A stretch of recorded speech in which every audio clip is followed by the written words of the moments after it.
ఒకసారి పాండవులు అరణ్యవాసంలో ఉన్న సమయంలో ఒక ఋషి వారి వద్దకు వచ్చి సహదేవుని జ్ఞానాన్ని పరీక్షించాలని నిర్ణయించుకున్నాడు.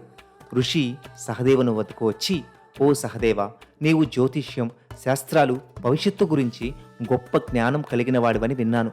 నాకు ఒక ప్రశ్న, ఈ అడవిలో రేపు ఏం జరుగుతుంది చెప్పగలవా అన్నాడు.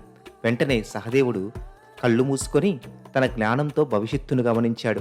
అతను శాంతంగా చెప్పాడు, మహాత్మా, రేపు ఈ అడవిలో ఒక గొప్ప వర్షం కురుస్తుంది. అదిగో కనిపిస్తుంది కదా, ఆ ప్రదేశంలో నీళ్లు నిండి అందులో ఒక చేప చిక్కుకుంటుంది.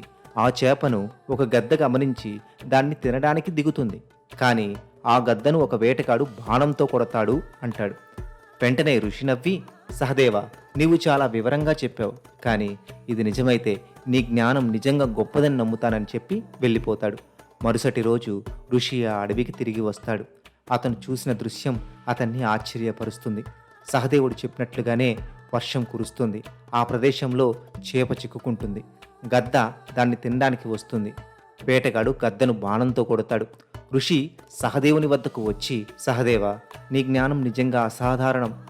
నీ గొప్పతనం నీ జ్ఞానంలో మాత్రమే కాదు, నీ వినయంలో, నీ నీతిలో కూడా ఉంది. నీవు ఎన్నడూ నీ జ్ఞానాన్ని గర్వంగా ప్రదర్శించలేదు. ఎల్లప్పుడూ నీ సోదరులకు ధర్మానికి విధేయుడిగా ఉన్నావు. ఇదే నీ నిజమైన గొప్పతనం అని పొగిడాడు. సహదేవుడు వినయంగా నమస్కరించి, మహాత్మా, నా జ్ఞానం ధర్మం కోసం, నా సోదరుల కోసం మాత్రమే. నేను కేవలం ఒక సేవకుణ్ణి అని చెప్పాడు. ఈ కథ సహదేవుని జ్ఞానం, వినయం, ధర్మనిష్టను తెలియజేస్తుంది. అతను ఎప్పుడు తన గొప్పతనాన్ని బయటపెట్టకుండా నిశ్శబ్దంగా పాండవుల విజయంలో కీలక పాత్ర పోషించాడు. సహదేవుని గురించి మరిన్ని అప్డేట్స్ కోసం ఈ ఛానల్ని వెంటనే సబ్స్క్రైబ్ చేసుకోండి. ఈ షార్ట్ మీకు నచ్చినట్లయితే లైక్ చేయండి, కామెంట్ చేయండి, షేర్ చేయండి అండ్ సబ్స్క్రైబ్ చేసుకోవడం మర్చిపోకండి.